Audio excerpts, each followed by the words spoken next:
Good afternoon, everyone. For those of you I have not met since I arrived about 15 minutes ago, my name is Steve DeSalvo. I'm president of St. Anselm College, and I have the honor of introducing our two speakers. We have with us this afternoon Dr. Mary Dana Hinton and Dr. Larry Goodwin. Mary is the 15th president of the College of St. Benedict, our host.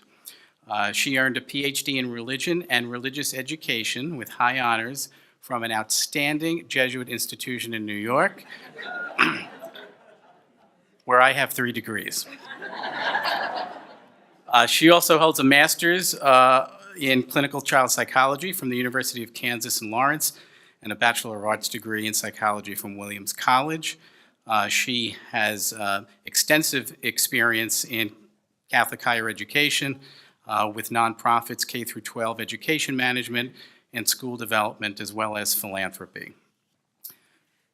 Larry Goodwin retired last year from the College of St. Scholastica, where he was president for 18 years, and he describes this as the greatest calling of his life. He earned a PhD in theology from a small little school in Chicago, the University of Chicago. He joined St. Scholastic in 1987. He was Dean of Faculty and Vice President of Academic Affairs, and then was named interim president in early March 1998 and went on to become president.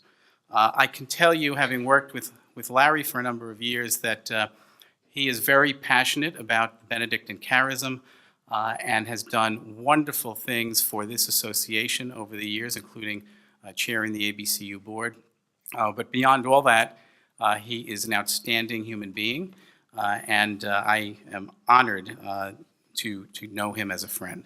So with that, we're going to have each speaker present, and then we are going to ask them to take some questions afterwards. So, Mary? Hold on.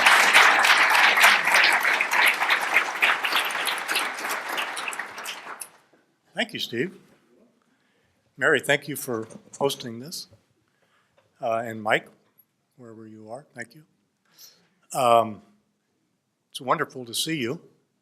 Many of you I know, and as much as anything, it's wonderful to see the size of the group. This group of Benedictine educators is becoming a force, and that's the way it should be. So this is wonderful. And I understand that Marcus Long scooped me. So if there's any... So actually, I'm not going to take any questions. I just would like Marcus to put up the slide.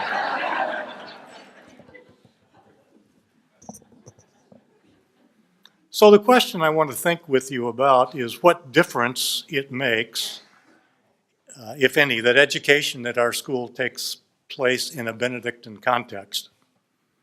And I'll do this by sharing reflections based on the paper that you've received, Education Within the Benedictine Wisdom Tradition. And I won't go through the history of its formation, but I will say, driving here this afternoon, I'm reminded that the driving force behind that paper was Brother Dietrich Reinhardt, and the final hand editing the paper was Dietrich, and I miss him. So in Dietrich's honor, we'll reflect on this paper. After reading and reflecting on the paper many times, I've come to think that the 10 hallmarks it identifies are really ways of making essentially the same point over and over. What's important about the paper is not a list of values that we should memorize, but rather their consistent portrayal of what it means to be a Benedictine learning community. The paper reflects the thinking of a group of Benedictine monastics, and then a group of Benedictine presidents, and then a group of both working together. And here, I think, is the essential point. Education in the Benedictine tradition is communal and transformational. Community is the central reality of the Benedictine educational experience. St. Benedict literally wrote the book on community life, His genius was his insight that God is best sought and served in a community. Benedict, as you know, began his religious career as a solitary hermit, living in a cave 30 miles east of Rome. But he became famous as the abbot of a community and the author of a rule that has become the blueprint for most of Western monasticism because it lays down the basic norms for living together in the pursuit of holiness. To be sure, a monastery is a different entity from a college or a university. A monastery is about the pursuit of God. A college or university is about the pursuit of truth. But many of Benedict's insights about monastic community are remarkably relevant to an educational community. Benedictine education is communal. That means it's not solitary. It's cooperative, not competitive. Rather than telling entering students, as some people have, look to your right and to your left, half of you will not be here by the end of the year. Rather than that, we in the Benedictine tradition should say, look to your right and to your left. These are the people who will help carry you to the finish line. The purpose of a Benedictine community, whether monastic or academic, and the paper makes this point, I think, pretty well, is conversatio, that is, personal transformation.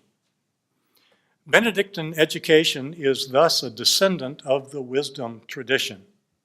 And I'm quoting now from the paper, like the most ancient of wisdom traditions, Benedictine education sets its sights on the transformation of the human mind and heart. Benedictine education stresses the formation of the whole person rather than the intellect alone. That's the end of the quote. This ideal of the education of the whole purpose, intellectual and moral, head and heart, is different from the notion of value-free education that is concerned only with rational development, leaving questions of value and purpose to parents and pastors. Yes, we must teach our students to think critically and independently, but the wisdom tradition knows that intelligence without moral direction can be dangerous. Many terrorists are plenty smart. Knowledge is power, and the question is how we will use our power. This is why the cultivation of the moral virtues, imagination, empathy, courage, is as important as the intellectual virtues in the wisdom tradition. Education of the whole person means also that college is about more than workforce preparation. Yes, our students need to find jobs, and we must prepare them, but we get the emphasis wrong if we make this the primary objective. The deepest purpose of Benedictine education is not utility, it is personal transformation. What kind of transformation are we talking about exactly? The answer, I think, is the kind of transformation that happens when a person falls in love. Benedictine monasticism is about falling in love with God, and Benedictine education is about falling in love with learning and with great truths. It is for this reason that I believe Benedict's insights are transferable from one type of community to the other.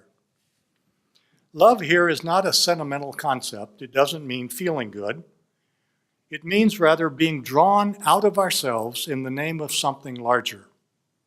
The big human questions, important ideas, the lessons of history, great works of literature and art and music, the great discoveries of science, the ideals of the professions. Real love is hard work, and the love of learning can be a tough love. Love requires us to put the needs of the beloved ahead of our egos. It requires that we deal with subjects that we find intimidating. I'm 71 and I'm trying to learn German. It's intimidating. It means admitting our ignorance our errors, and our self-interest, and it entails accepting constructive criticism gracefully. The truth is a demanding lover. So, Benedictine education is communal and transformational. I want to talk now about inclusive excellence, because I believe that it is the next stage in the evolution of our Benedictine learning communities. What does inclusive excellence mean? For many people, excellence means the best and the brightest.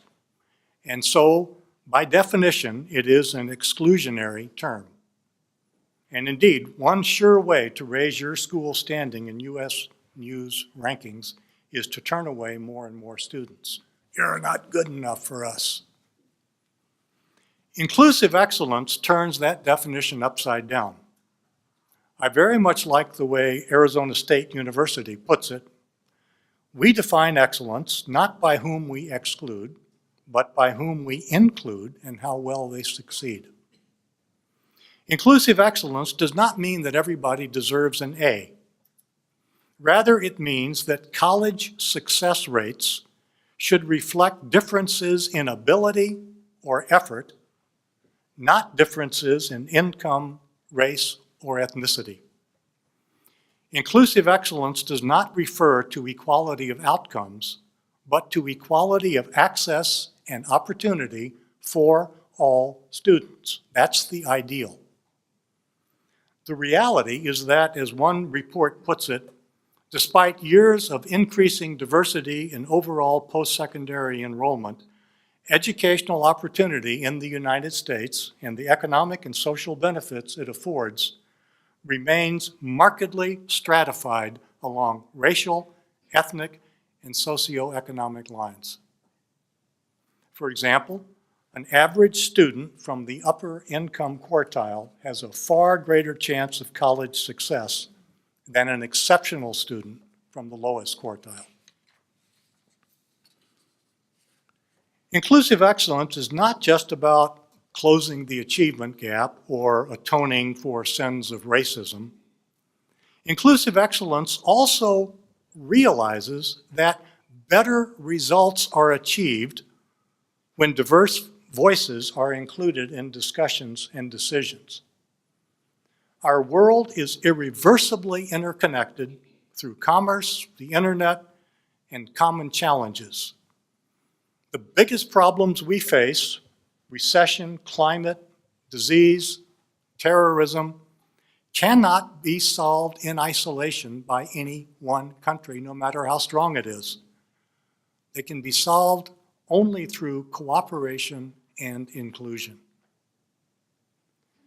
And the strongest argument for inclusive excellence is that our Benedictine tradition absolutely requires it. A community that is committed to the transformation of persons must itself be open to transformation. This is such an important point. For years, our schools have been inviting, welcoming, and supporting students from diverse backgrounds. These are good and necessary steps, but they are not enough. Now we need to move to the most difficult stage, which is precisely transformation. This is a statement by a sociology professor emeritus at Boston University. I'm going to read it twice. Inclusion requires transformation of the institution rather than simply adding in the excluded. Inclusion requires transformation of the institution rather than simply adding in the excluded. A transformed community, this is what our Benedictine mission requires of us. We must change structures to serve students rather than trying to change students to fit existing systems. What do we need to do to transform our schools into communities of inclusive excellence? Well, here are 3 things I think we can do. First, we need to find our blind spots and correct them. In my last years as president, I met regularly with some of our international students and domestic students of color because I really wanted to understand their experiences. There had been incidents on campus that led me to believe that I really didn't get it and I needed help. And so I met with them quite a few times in the last 3 or 4 years. Some of what they reported was, frankly, very painful to hear. I feel I don't fit in. It's hard being a student of color at a predominantly white school. I have to put on my mask when I leave my room. Students may feel out of place or disadvantaged because of overt acts of prejudice or racism, and I imagine we have all had to deal with some ugly incidents on our campuses. But students often feel marginalized just because they are not part of the in-group. They are in the minority. Those who are in the majority benefit from the systems that the majority has constructed, while those in the minority do not necessarily share the privileges. I'm right-handed. If I design a pair of scissors, they will work very well for me, but not so well for a left-handed person. Our higher education systems have been designed by people like me who succeed in them, but they don't serve everyone so well. Those of us who benefit from the current structures have a hard time seeing how they can discourage or even alienate others. So the first thing we can do is try to identify our blind spots and then change our policies to benefit more people. Second, we need to change the assumption that academic excellence means treating everybody the same. I grew up believing that excellence, just like justice, should be blind. Treating people fairly means treating them equally. We have standards, and if some people cannot achieve them, they must try harder. I saw the world as a meritocracy where people are rewarded for their efforts. I've had a successful academic career, and I'm proud of my accomplishments, but I've also come to understand that being white, male, and over 6 feet tall are not incidental to my success. Imagine a situation where we expect everyone to be able to see over a fence. The taller people can already see over it, but the shorter people cannot, no matter how hard they try. We ought to provide them boxes to stand on. In this case, treating people fairly means treating them appropriately, not treating them equally. We will not realize equality of access and opportunity by treating all students as though they are the same, because they are not the same. Some have been fed well, loved well, and encouraged from their earliest years. Others have not. My father read poetry to me when I was a boy. In Tanzania, I held orphans who were so desperate for human touch that they would scream miserably whenever I set them down. If all students are to have a realistic chance at success, some students will need educational boxes so that they can see over the fence. Treating people differently is not compromising quality or standards. In the end, students have to meet the standards, but first we need to get them all on a level playing field. Third,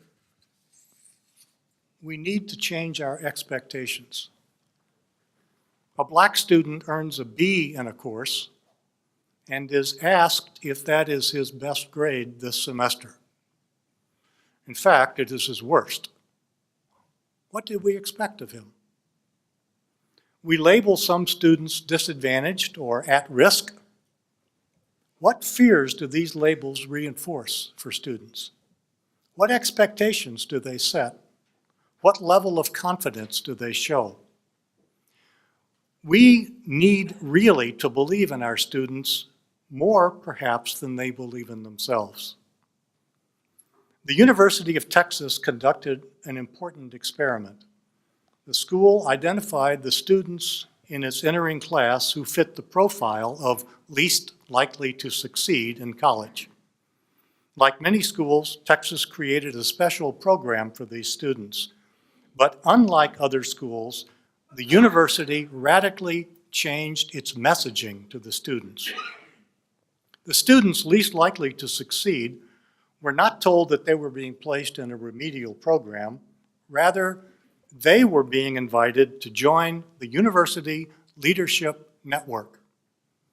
The message they heard was that they had been selected not because the university was worried that they would fail, but because it was confident that they could succeed. All the program requirements reinforced this expectation. They had extra instruction each week because they were part of a community of promise. They were expected to wear business attire to class, to participate in community service and internships, and to move into leadership positions on campus. In exchange, they earned scholarships. Over and over, these at-risk students were told that it was really possible for them to succeed and even excel. As a result, many of them did. They performed beyond what their profiles would predict, mostly because the school believed in them. The University of Texas understood something important. The previous experiences of these students affected their readiness to learn, but not their ability to learn. Get them ready, and their abilities can flourish. So find and correct our blind spots, treat students appropriately by listening with the ear of our hearts, and raise our expectations. These are some guidelines. If we listen carefully to the voices of our students who struggle to fit in, if we imagine their world and how we might change ours for them, and if we have the courage to do so, we can transform our schools into academic communities of inclusive excellence. Our Catholic Benedictine values compel us to do this. If our Benedictine learning communities cannot realize inclusive excellence for all God's children, who can? Indeed, we should become the leaders in helping transform the broader society. So to summarize, Benedictine education is communal. Its deepest purpose is transformation of persons, and its necessary next stage is inclusive excellence. I think Benedictine hospitality requires nothing less. I hope that these reflections will be helpful to you as leaders as you think about ways that you might transform your own schools. Thank you.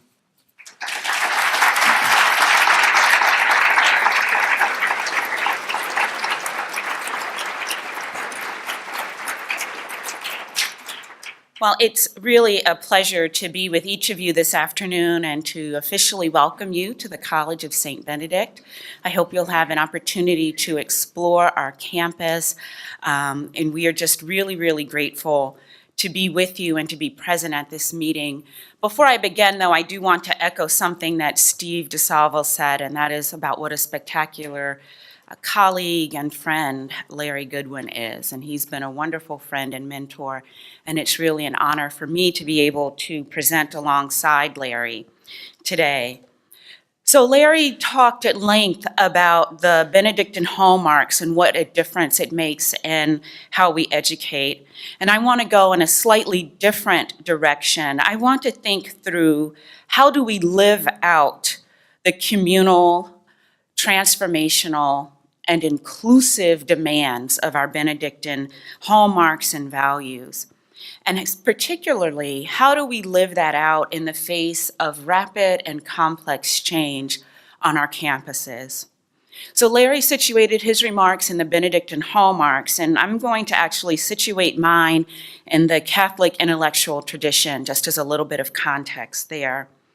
So I first formally began dwelling in the Catholic intellectual tradition at the aforementioned Fordham University alongside Steve.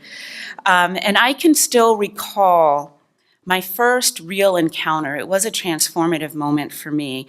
I was reading an article by Avery Cardinal Dulles, and he wrote, though he didn't originally state this, as you'll know when you hear the quote, but in this article, he repeated, "Between faith and reason, there is no conflict." And for me, this was a transformative moment because it opened up a new way to think about my own religious convictions and intellectual curiosities. Having grown up in a tradition that did privilege faith over reason, reading Dulles's writings was freeing for me.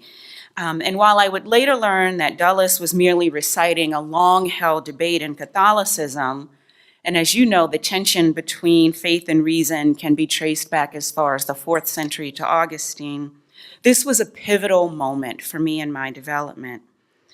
And to be clear, that moment of transformation, of recognizing that I need not neglect one constitutive element of my life, my faith life, for an equally valuable element of my life, my intellectual life, is what the Catholic intellectual tradition has done for millions of people across centuries. In my perspective, and I will confess to you that this is not the area in which I focused my studies, nor is it a primary research area, but it was an area of lived experience and interest. I think the Catholic intellectual tradition dwells in the place between our faith and our reason. That's where we dwell.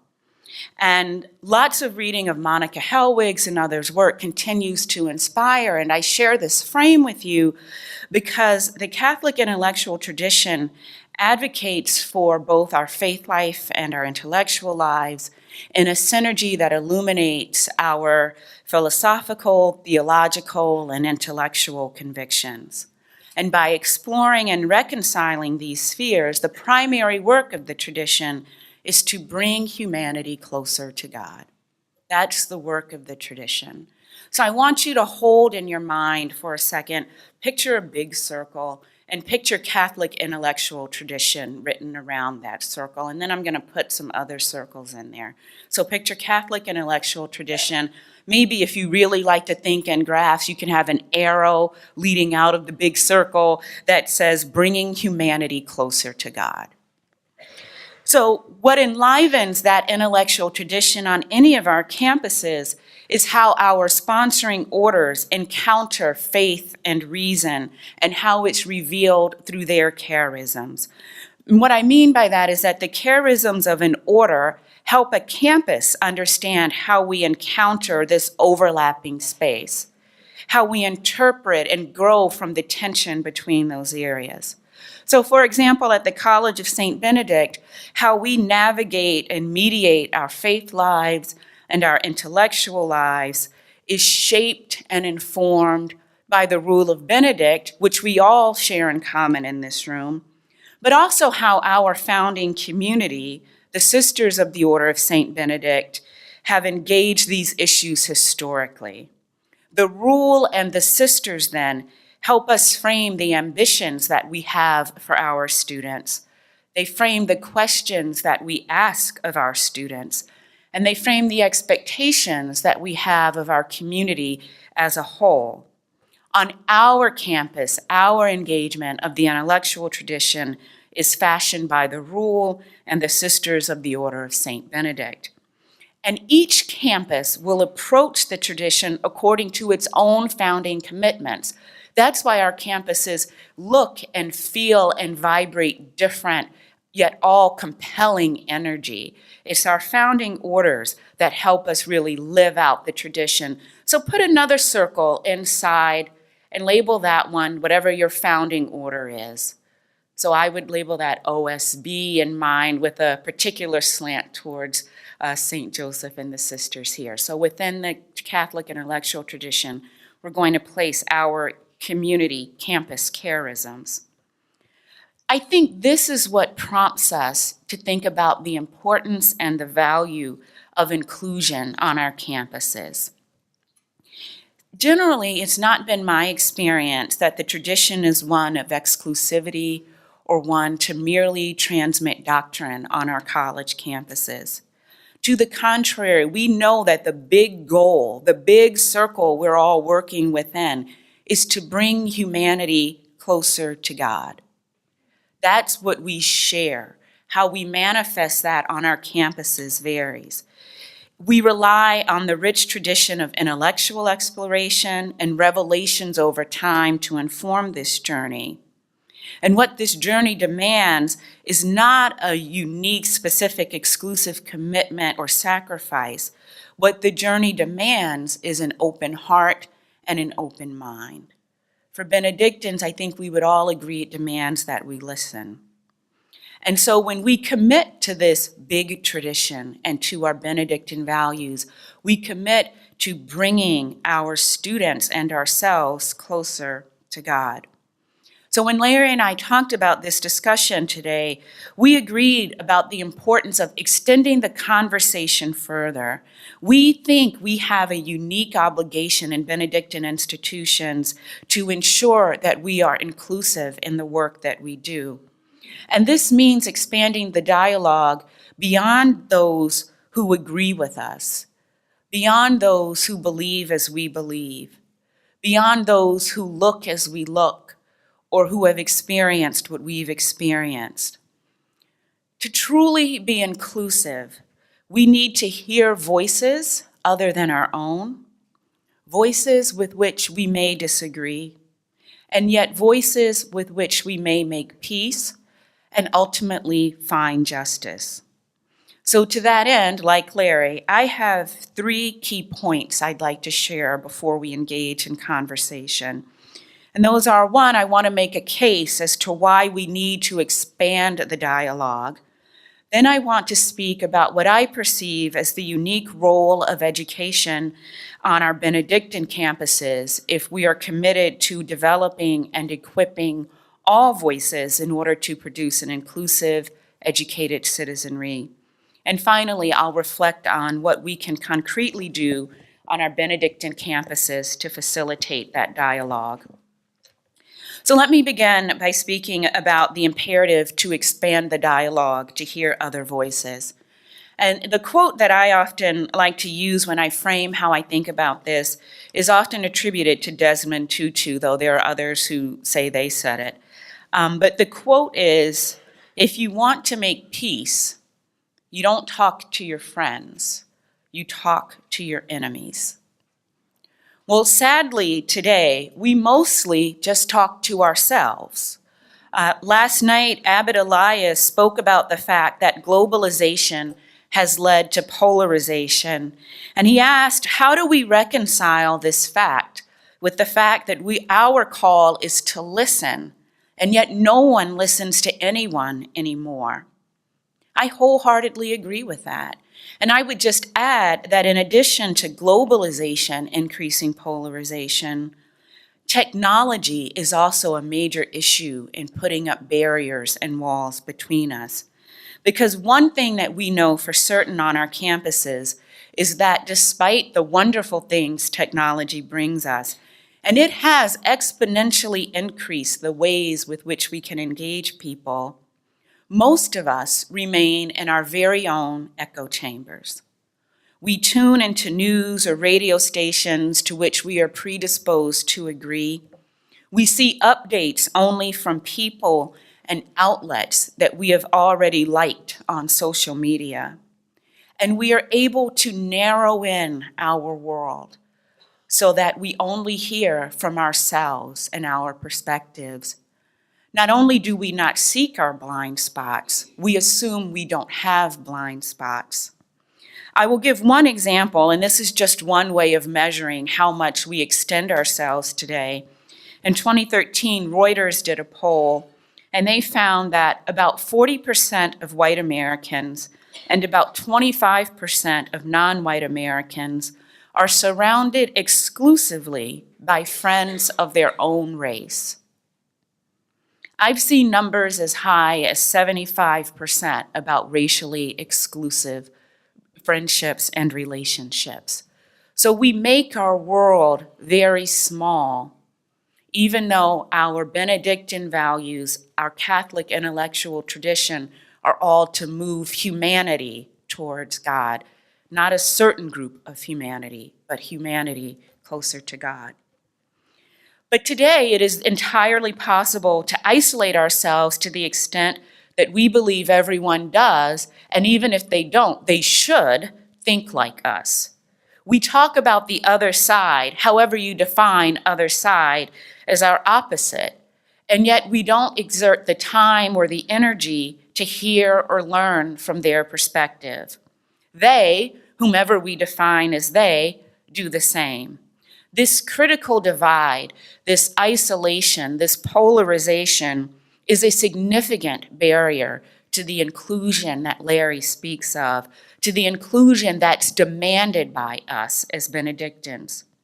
So my first question to the group is, how can we as institutions and as communities work together to create spaces that moves us towards the beauty that's derived from dialogue and conversatio and the beauty of learning and community?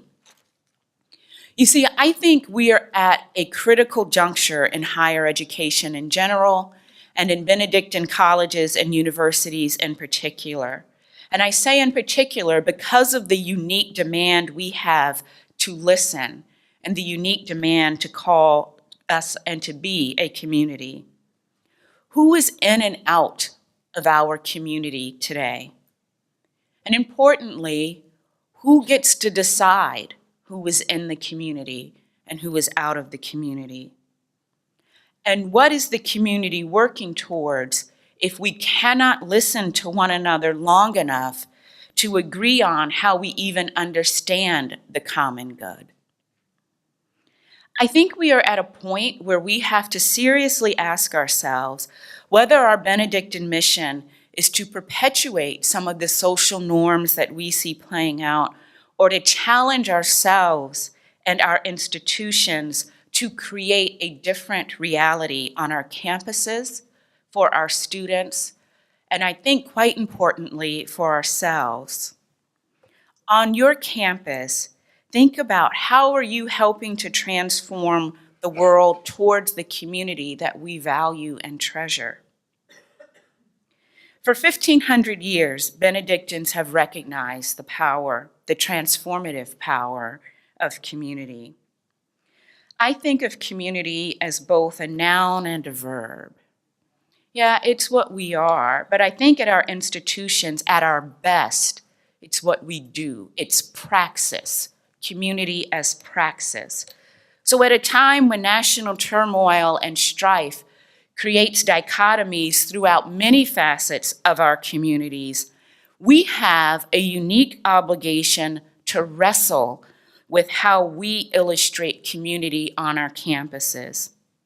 How do we respond when young people tell us they don't feel at home, or when they say they are not a part of our community, when they experience community as neither a noun nor a verb? How do we navigate the realization that our job is not to insulate our students nor ourselves from the happenings of the world, but rather to help them learn how to encounter, respond to, and transform those realities within our Benedictine and Catholic context? What does that look like for us as leaders on our campuses and for our students? Because at the end of the day, the next circle, the smallest and yet most valuable, most fragile, most vulnerable circle within which we dwell is that of the individual student. So we go from a big tradition to our own charisms, to that student, that individual that we are fortunate to serve. What it means to educate in the Benedictine context today, I think, is that we should be at the very forefront of the conversation about inclusion and engagement and what it means to educate that individual within a broader context. Abbot Matthews said in the last session on Lectio that a student cannot learn unless they are loved by the teacher. I can't imagine truer words were ever spoken. So educational institutions, locally and globally, and particularly our Benedictine institutions, have to grapple with these issues of inclusion. We have to welcome the rich and essential diversity needed to make our institutions and our communities thrive. And we have to love those students at the center of our work. Our goal at St. Ben's, as I'm sure yours is at your institution, is not just about educating young women about academic disciplines or content areas, but we believe, as Larry said earlier, that equally important is educating young people about their moral character, and for our institutions, their Benedictine nature. It's only when we equip young people to go out and combat ignorance with knowledge and hatred with understanding that we will ever move the needle on these critical issues of our time, issues of racism, issues of poverty, and issues of social injustice. So I would argue that in the same way, all higher ed institutions help drive improved economic outcomes and social mobility, we have a unique obligation as Benedictine institutions to drive our communities to reach their potential in the face of this complicated world. We have a unique obligation, I think, to facilitate difficult conversations about these issues, because these are the critical issues of our time that demand a Benedictine response. And I know that authentic and genuine conversations about issues of inclusion are difficult and challenging. But for learning institutions, these conversations are essential to our work. We must not only look to our students to learn, and I think I've reached a point in my thinking about this where I don't even think we look first to our students to learn about these issues. As institutions and communities, we too must learn.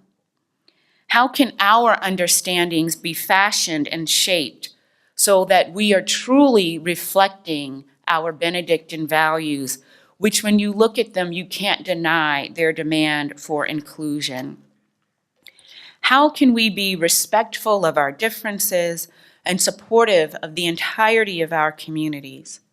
How can we, in moments of pain and hurt and questioning, moments that I'm certain every president in this room was able to witness at some point this year, how can we support and encourage one another on our campuses instead of walling ourselves off? Now, as educators, we know that to be effective, teaching and learning has to move us to some level of discomfort.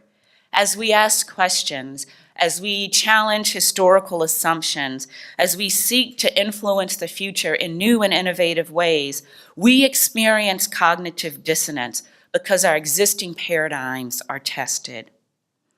And when I say we're tested, again, I'm not just talking about what we have to do in the classroom for our students. I'm talking about what do we have to do for all of us in this room to challenge our assumptions, to decide we want to influence the future in new and innovative ways, to force ourselves to experience cognitive dissonance. Because in the same way that this work will move us towards difficult conversations, it is the only work that can facilitate peace and that can truly enable us to live our Benedictine values, which is demanded by our Catholic intellectual tradition. We have to embrace the tensions that will inevitably arise in doing this work.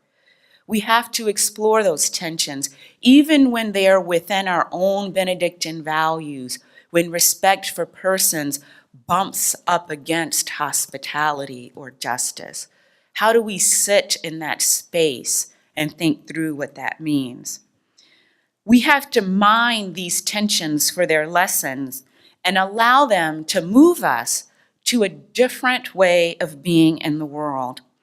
At their best, these very difficult conversations can help our entire community and institutions find and use an improved voice. It can yield a more complex understanding of what it means to be in community.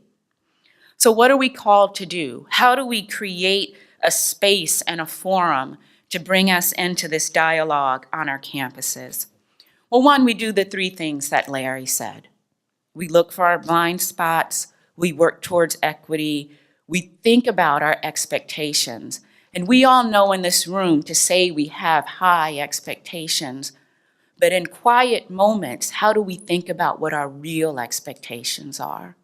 Until we're willing to do that, we can't move to that next level. So I want to cite again Abbot Elias from last night, who said, the first thing we have to do is listen. Each one of us in this room, regardless of our role on our campuses, has to listen. And we have to be willing to move and engage beyond our comfort zone. I've had to learn that my most important conversations may not be with my friends. They may be with people who neither know nor understood or understand my worldview. That forces me to move out of my comfort zone, to expand my worldview, to maybe grow a bit more patient, and maybe influence the perspective of another. So who are your most important conversations going to be with on your campus? Now, I know none of us like to be uncomfortable, and many of us may think we've reached a point in our lives and in our career where we should not be demanded to be uncomfortable or to experience discomfort, that these issues aren't about us. But some of our students live in this zone of discomfort every day on our campuses. So don't we owe it to them to push our own boundaries of comfort to enable them to explore theirs? Like many of our students on our campuses, I know what it is to walk into a room and be the only person who looks like me. And I will tell you that it has never once been easy. But I also get that part of my task in this life, my call in this life, is to walk into that room, to embrace my difference, and to speak my truth. To speak it in a way that others can hear it, that represents my family well, and that's faithful to all 1,900 of the Bennies that I serve. And I have to speak it in such a way that if someone were to listen, they couldn't tell if I were talking to a friend or a detractor. So how do you on your campus equip, support, and love your students as they walk into our rooms and as they walk into our communities, and when they say they're not comfortable, and when they say they don't understand community? How do we help them embrace who they are and speak their truth and represent themselves well and the institution well and the tradition well? As Benedictine campuses, I think we do have a unique call to engage in this work. The rule calls us to listen with the ear of our heart. Our commitment, our spoken commitment to community resonates throughout all we do on our campuses. There is no doubt about it. There is no doubt about the value of community in this tradition. But today, we exist in a moment when we have to do more. It's not about what's wrong. It's about what's next. What's the next evolution of community on our campuses? It's learning from 1,500 years of what we've done. I was particularly moved when Abbot Matthew said this afternoon, who knows what was weighing down on folks when the rule was being written that they needed to be told to hold their head at the right angle, not up here, but right here, to walk. But things weighed on the minds of people for all 1,500 years of this tradition. And things weigh on our mind now. And we have to have the courage and the will to respond to the demands of today and not simply rely on the responses of yesterday. So we have to welcome, invite, and listen to those who are unlike us. And we have to be silent sometimes when the listening is uncomfortable and just dwell in that and hear what another is saying. Because I think if we don't address these issues of inclusion and inclusive excellence, as Larry said, we cannot fulfill our Benedictine and Catholic mission of bringing humanity closer to God. Without diverse voices and representation, whether it be economic, racial, political, religious, or otherwise, without our students transformed to go out into the world and change it, we cannot fulfill our mission. Our Benedictine values and mission define who we are, how we shape our learning experience, and how we express our place in the world. And we have to make this real on our campuses for every single student. In times like this, in times of change and uncertainty, it is important that we revisit and renew our commitment to develop and support courageous leaders and critical thinkers for every young woman and every young man we have the privilege of serving. Thank you very much.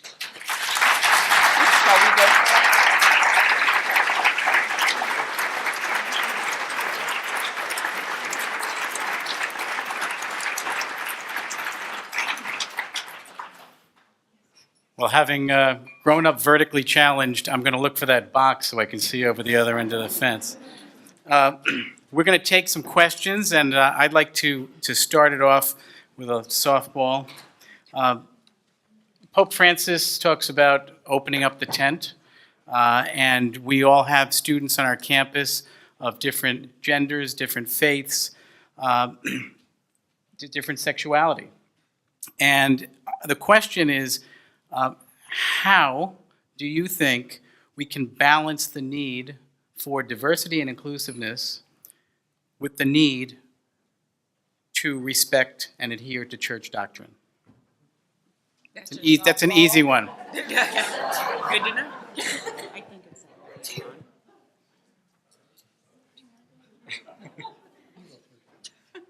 okay, Larry just retired on me here. That's okay. I'm waiting for the hardball. Remember that. I think the answer to that, Steve, is going to be different on each one of our campuses. And that's why I wanted to situate my comments around both the Catholic intellectual tradition and then our Benedictine values. Our response to that at St. Ben's could be very different than your response to that in New Hampshire at St. Anselm's. That's because we have different founding orders that have emphasized different perspectives and strengths. So one of the great values, I think, and I wonder sometimes how my colleagues in non-religiously affiliated organizations, colleges, make some of these decisions. I have a monastery filled with people that I can go to seek counsel.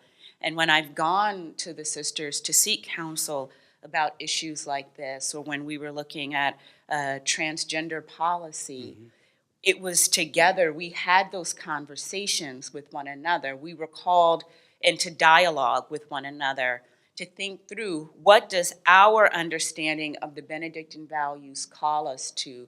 How do we navigate hospitality, which is demanded of us, and respect for persons with the teachings of the church? And I think our solution has been to find a place where we all agree this is an authentic interpretation of our Benedictine values that we can stand by. But our interpretation may be different than yours, may be different than St. Scholastica, but it's the charisms of our founders that I think have to guide us in reaching the right response. So, is this on? Yeah. Let me turn it off. So, it's not a softball question. It's a serious and hard question. And I'm going to say things that are just easy to say. I'll at least try to start that. I think it's clear that if we are Catholic Benedictine campuses, there are certain things that don't go. I mean, diversity doesn't mean just like anything is acceptable. We all have times when there are things that go against, we say, our core values. So it's a real question about how you balance your commitment to a tradition and its teachings with an attempt to expand the number of people at the table. And I felt it a lot. I think it's a serious question, and it's easy to get it wrong either way. But it seems to me, and any of you are free to jump in here and make this more practical, it seems to me it has to be possible, in principle, even if we struggle with it, to affirm the teachings of a church whose claims and whose logic makes it Catholic with the legitimate needs and insights of all human beings.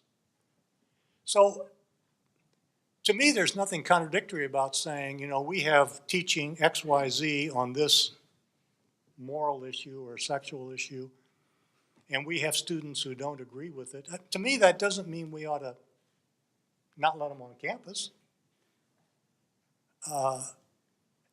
Nor does it mean that we have to necessarily change the teaching because they don't agree with it. But it's got to be possible to do both of these things. And I don't know what kind of trouble I'll get myself in, but there is this notion of the development of the doctrine and of the movings of the Holy Spirit. And I think we need to be attuned to what people tell us that may have truth in it, and we need to try to be responsive as a tradition to truth wherever it shows itself. Thank you. And I asked the question specifically because of Mary's point. We should be uncomfortable, right? These are the types of questions we need to ask and get out there. Otherwise, we're just patting ourselves on the back all the time. So we're open to questions. We have about 15 minutes. Anyone who'd like to ask a question, please identify yourself.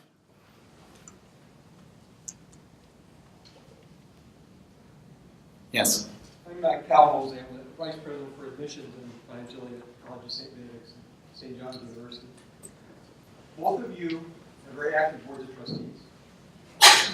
With Larry's 3 points and Mary's circle, what role of influence should and does the board play in our sense of what the community is and what this Benedictine parish is?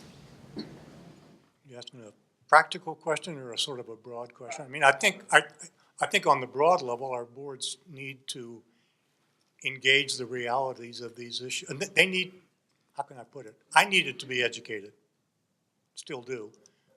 And our boards need to be educated about these issues and why they are important and why we believe they're mission driven.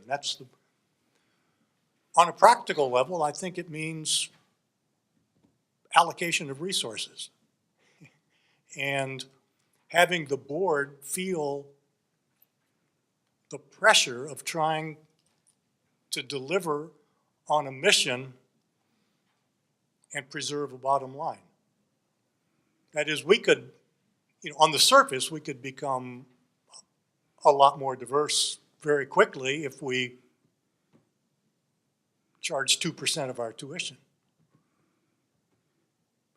But we can't do that and survive. But that, I think the boards, I don't think that's micromanaging for them to feel the mission imperative and the conflicts that we have to wrestle with so that we can get a sense of direction and support when we make tough decisions. So Cal, you kind of know this answer for St. Ben since you sit at all of our board meetings. But I think the board has a really important role in this, and there are a couple of things. One, the board needs to understand what our values compel us towards. They need to know and to think through and to do exercises around. So we do a lot of case studies in the St. Ben's board meetings to think about what do these issues mean for us as an institution? What is it essential that we hold on to, and what is it that we can let go of? What is it that we could never let go of our mission? And what does that mission look like for a young woman from Houston versus a young woman from St. Stephen? So at a meeting, 2 meetings ago, I think it was, correct me if I'm wrong, Cal, we brought in a panel of young women to talk about what does it take to come to St. Ben's, what sacrifices do they have to make to remain at St. Ben's, and why do some students leave from St. Ben's? That was not a comfortable conversation to hear that, but it was an eye-opening conversation for our board. We also use a governance as leadership model, and so we spend a lot of time having tabletop or whole group conversations about issues of inclusion. What does that mean? St. Ben's looks very differently than it did when 55% of our trustees are alumni. It looks different than when they were here. In 2003, St. Ben's was 3 to 4% American students of color. In this last entering class, it was 20.1%, if I remember correctly. This is a very different institution. But what it can't be is merely an addition. And the board has to understand that this means transformation both at the institutional level and at the board level. So how do we transform our board to think about these issues? And we spend a fair amount of time looking at 2025, what board do we need in order to serve the students we will have at that point? Just a practical follow-up to Cal's question. Do you both have mission and identity committees on the board, and/or do you have members of the order that sit on each committee of the board? We have the second thing and not the first, so we have the presence of the sponsors, but not a specific board committee on mission. We have the At same. least as of a year ago. I don't have my glasses, so I can't see where Colette is, but I feel Colette's presence in the room. We have the same model that Scholastica had as of a year ago. I think one of the things we'll have to wrestle with at many of our institutions is, does it become increasingly important to maybe have a mission identity committee of the board if you're a part of a community with decreasing numbers of religious on your campus? So we have at St. Ben's what we call the Benedictine Values Task Force, which Sister Michaela and I started about 3 years ago. And the whole goal of that is to embed these values into the structure, explicitly into the structure of many, many things in many areas at St. Ben's. And I think as we look at changing demographics among our founding communities, we have to ask, does the need and goal of mission identity committees change? Is it enhanced? Is there an increased need for it? There has to be another question out there. Yes, Monsignor. Along the lines of what you were just saying about diminishing demographics, could either of you address, and Larry, you were at it at St. Scholastic for a long time, what are the responsibilities of our institutions to foster vocations to our founding communities? And what are the challenges that you see concomitant with that? I think we have a responsibility, especially, in our case, we're right next door to a monastery, and I think it's incumbent upon us to try to find ways to expose students to that way of life and to the possibilities and let them see. My sense was that the community was always absolutely open to that and open to thinking about ways to have that happen. So I didn't feel any challenges structurally between the monastery and the college. Society throws a few challenges out there. So I think how you get the attention of students, I think decades and decades ago, becoming a nun, I'm sure it was a vocation, but it was also a professional path that was unusual for many women who were expected to go into service professions. And it doesn't have that benefit anymore of being unusual in that respect. There are many options now in our case, for young women in the monastery. So I guess I would see the challenges mainly as the social ones, or the societal ones, maybe I should say. I think we have an obligation to foster relationships with our monastic community. We do that in a number of ways. So like Scholastica, we have our monastery here on campus. The sisters have a very vibrant presence on campus. As evidence. If all the sisters could raise their hands, just if OSB could represent. So as you see, there we are. So the sisters have a very vibrant presence on campus. Sister Sharon and campus ministry leading alternative break experiences nurtures and fosters relationship. Our Benedictine Friends program led by Sister Lois, which had, I think, 183 students in it this year. First years are invited to participate. First years of all faiths or of no faith build relationships with sisters, and this is the 40th anniversary of that program. We have 40 students living in an intentional Benedictine living community in our sophomore housing. I think we have an obligation to foster relationships. Our students need to know who, I think particularly for young women, who these courageous and strong young women were who had a vision for them. So fostering that relationship is important. And by fostering relationship, I think some may make a vocational choice. I would have to defer to Sister Michaela, and again, I don't have my glasses on, but I know she's in the room because I walked in. There she is. About fostering vocations. I think our sisters embrace our students, and they embrace them exactly where they are at that moment. They embrace them in their beauty and in their struggles. And to me, that's the most powerful way to help someone think about vocation. But I think the college's job is to foster that relationship. And it worries me, what will we do with decreasing numbers? Because can you understand the College of St. Benedict without knowing and embracing the sisters? Monsignor, I can tell you, we've had many conversations at St. A's about this type of issue. And one of the things we landed on, and Abbot Matthew was really the architect of this, was to create a first-year retreat program for all of our students, where there's introspection of self, relationship with God, and then the pathway to the future.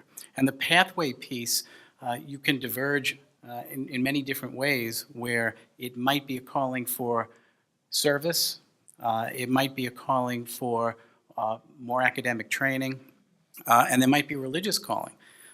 And to at least put that out there, I think then we start to fulfill our obligation of communicating to young people, these are pathways to the future. And they have to decide which path they're going to take, and they have another 3.5 years to figure it out. We piloted this program last year. We expect to roll it out on a much bigger basis this coming year. And I think it speaks to the need to at least change the paradigm. Because when I was in high school and then entered college, there was a sense that if you had a calling, it would come and you would go see a vocation director and you would find out if you wanted to pursue it. There weren't as many distractions as there are now. And there aren't, and certainly the choices we have in front of us for, I have 3 sons, ages 19, 21, and 24, and I can tell you, the conversations we have at the dinner table revolve around all the things happening in the world and all the opportunities they have in front of them, and never once has there been a conversation about, do I have a religious calling? Have I even thought about it? I think we have to be more intentional as institutions to help guide students along the path. It's still their decision, but we have to educate them that these pathways exist. And that's what we came to.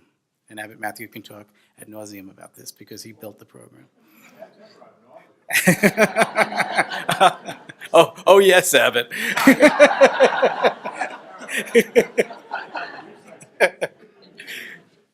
Yes.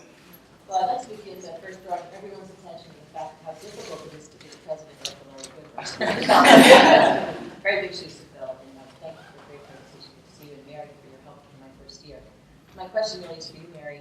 You mentioned about the change in your student population that has been, transformational here in college. And I'm wondering, we've had a lot of conversations internally on our campus. How is the conversation changing externally with the campus and the broader community as you seek to continually transform the institution? One really fortunate, I think, thing that has happened is Central Minnesota demographics have also shifted quite a bit over the last 15 years as well. And Central Minnesota, I think, has, I don't know if John is in the room, I think it's the second or third largest Somali population per capita in the United States. So there's been a huge shift in demographics in Central Minnesota. The good part about that is that shifts on campus reflect shifts in the community. The bad part about that, and if you've done inclusion work, you know this, people are okay with the first few diverse folks, and then when the numbers start increasing, it gets less and less comfortable. And I think the last report I read said something like when you hit like a 30 or 35% threshold, that's when the biggest problems flare up. Because at that point, institutions and structures and others have to change. You've got a critical mass that demands change. So we're there in Central Minnesota in some ways, in St. Cloud certainly, and it's a fraught opportunity. I will say, again, we've been able to look at the monastery here for leadership. So the monastery's been leading a program called My Neighbor is a Muslim, and they've held dinners to help engage. They provided ESL classes and literacy classes, and they've really reached out and set an example for us.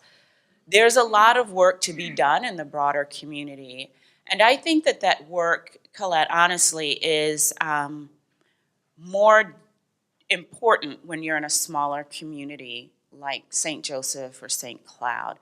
Students in Minneapolis, if you're at Augsburg or St. Thomas, you can go out into the world and find a community, find a faith community, find a home community with folks who look like you. People are used to seeing difference.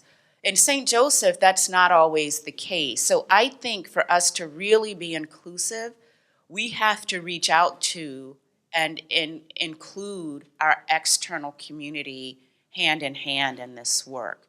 I think we could be helpful to Kennedy Elementary School down the street as they wrestle with issues of inclusion. We can be helpful with the parish school here. So I think that work becomes more important because the impact is not only more visible, but it's more vital. The community has to rethink itself. I don't want to create a bubble that our students live in, because they're not going to be in a bubble when they walk across the stage. So we have to really help our community deal better with that, and we've been brainstorming some strategies around that. We haven't taken that step yet, but I think it's essential. Yes. How do we deal with dialogue as part of the inclusive excellence package when our position as Benedictines isn't really going to move? Do students feel that that's possibly disingenuous? And how do you deal with those tensions to kind of not have such a hard hammer? If that's not even the right word with it. Well, how can I say it? If an essential part of the tradition is radical hospitality, then there's a sense that that's not changing is a good thing because of what it means. Am I missing? I mean, it's. We're not going to lose the Benedictine values. So if a student's looking at this and was a Muslim and wanted, be interested in dialogue, it feels like, there's commonalities, but there's some things I'm very uncomfortable with as part of the Muslim. You mean if we're not going to change ourselves because of the. Yeah. I'm sorry. Well, shame on us then. I mean, if we're not going to, if we're not going to learn to recognize the truth wherever it is spoken and from whatever tradition or perspective it is. This idea that, I guess this idea that some people have that if you're a follower of Jesus, that's where the truth is and nowhere else, it strikes me as profoundly wrong. It's not that that's the only place the truth is, it's that that's the place where we found the truth decisively. But the truth is universally true. I mean, I've never been able to understand that we don't have things to learn from dialogue with other perspectives and other traditions that are onto something that we need to literally recognize. So I guess I would challenge the assumption, if it were being made by a student, then there's no way in which we can be changed by such a dialogue. I would think that we have to be changed if there's any truth in the dialogue. Yeah, please help. I want to push back a little bit. All right. In the classroom, I'm teaching Catholic theology at a Catholic university, and I have a Muslim student who does not accept that Jesus Christ is the second person of the Trinity, fully God and fully man. Now, that doesn't disrupt the classroom, but we are both making religious statements that are crucial to who we are as Muslim and Catholic. And there is no come-by-now moment that's going to happen there. And our dialogue between Muslims and Catholics deals with exactly those questions. The Muslim students want to know, what is it you believe about Jesus? And our Catholic students want to know, why don't you accept Jesus? So dialogue is, you say it changes us. It can change our appreciation. For example, for Islam, and I certainly would hope that God's growing in that. But I'm not walking away from the Apostles' Creed, okay? That's not happening. But it seems to me this is to say that if I don't agree with something, I can't learn anything from it. But you were saying change, and I was hearing change in a way that you were going to, like we have commitments as Catholic institutions that I think we, in truth in advertising, have to stand by. If you heard that I said we were going to change our teachings, that's not what I meant to say. Okay, so I apologize. That's not at all what I mean to say. I think what we have to shift sometimes is how we choose to encounter people. Chapter 53 of the rule says all guests who present themselves are to be welcomed as Christ, who said, I was a stranger and you welcomed me. And I think we need to think about how do we choose to welcome people on our campuses. I don't ever foresee a day when we would abandon the Apostle Creeds or the cross in our classrooms. But that said, we can encounter and love a student and help them to still feel at home. So there was a St. John student who was featured, I think he may have been the only Johnny ever featured in the St. Ben's magazine, he chose us, he's Muslim, and he chose us because we are Catholic, because the values align with what he'd been taught. The Benedictine values are bigger than just us. Many people understand, appreciate, and respect those values. And very often, I think it's the small things. I've not encountered a Muslim student who's been offended by a cross in a classroom. I've encountered Muslim students who want a particular food, who want a room where they can pray, who want to be able to step away in a time of prayer, who want to be able to help others understand what Ramadan means. But the example that comes to mind most, and it doesn't require that we change a thing at St. Ben's except what I need to say to students. At the beginning of this academic year, I was walking out by the fish pond, and the bells on the church were ringing. They are lovely. The bells ring, and they are great. And this young woman in hijab just had this panicked look on her face. And I said, "Oh, what's wrong?" And she said, "Do the bells mean I'm supposed to pray?" And I said, "No, honey, we're marking time with the bells right now." The bells will always ring, but I could make her experience very different by letting students know what the bells mean. That doesn't require us to compromise who we are. It doesn't require us to stop the bells. It just requires us to say what it is and why. And I think very often we assume that we have to be dramatically different to welcome someone else into our community, when we really don't. I think we just have to respect that difference. And if we can do the small things to make someone feel welcome, that can go a very long way.